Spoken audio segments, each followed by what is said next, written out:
Good morning, traders, and welcome to the Asian market preview. Righty, let's get going. We skipped ahead to Europe there, didn't we?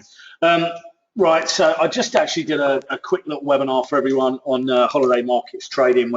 We're certainly into the Christmas holiday markets, and certainly the markets are reacting like it. So here you got a little false break in the Aussie back into the range, and this is sort of indicative of what goes on during these markets. Liquidity gets almost halved sometimes, you know, and certainly heading towards Christmas Day, less than half the liquidity will be out there. Banks don't really want to show prices. It all gets a bit whippy and a bit nasty and a lot more difficult to trade. And I covered that in that webinar. Looking ahead into today's session, it's going to be fairly quiet again here in Asia. We have got one big event really that's coming out, and I think that's the minutes, the monetary policy minutes for Australia. I think that's 11:30 today. That's pretty much all we've got with regard to fundamental releases. Be interesting to see what they say, but then again, I don't expect it to move the market too far. But be ready in case something does occur. After that, we've got absolutely nothing until Swiss PPI, and then the UK CPI later on in the evening. We'll cover that in the European preview. So for today, I don't see too much to get us really excited.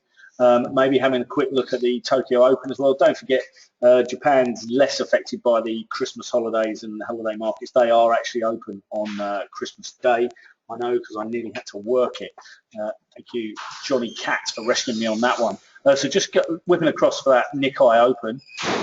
Here's the pricing. Minus 140 is priced in, so we'll be watching that. That might give us a bit of a move in the Nikkei. Now, this is my Nikkei chart here, so we're pretty much in the middle of nowhere.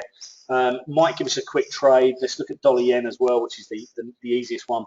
Maybe looking to use this Ichimoku cloud. So the resistance on the Ichimoku is coming in around about, let's see where we're coming in, just underneath, around about the figure really. So we might be able to use that in a trade on the stop, but that's about it. So as you can probably tell, I'm sort of delving for trades here. The trend lines are working, but as you'll have seen me covering the holiday markets, you need to downsize your trade size and open up your risk management a little bit more, because it does get a bit whippy and it does move a little bit.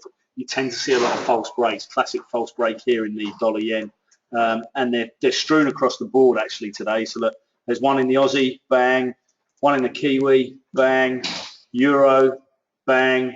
And false breaks just takes out the stop losses above the level or below the level and then drops back into the range. It's a classic stop loss hunting market. And I covered that in the webinar. We'll probably be doing a little bit more on it later in the week.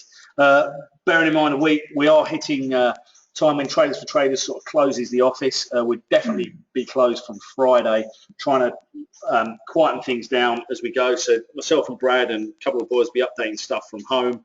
We're still on Slack if you need us. And then as a little Christmas present for most of the guys in there, we've sort of refunded this month's monthly cost of your webinar.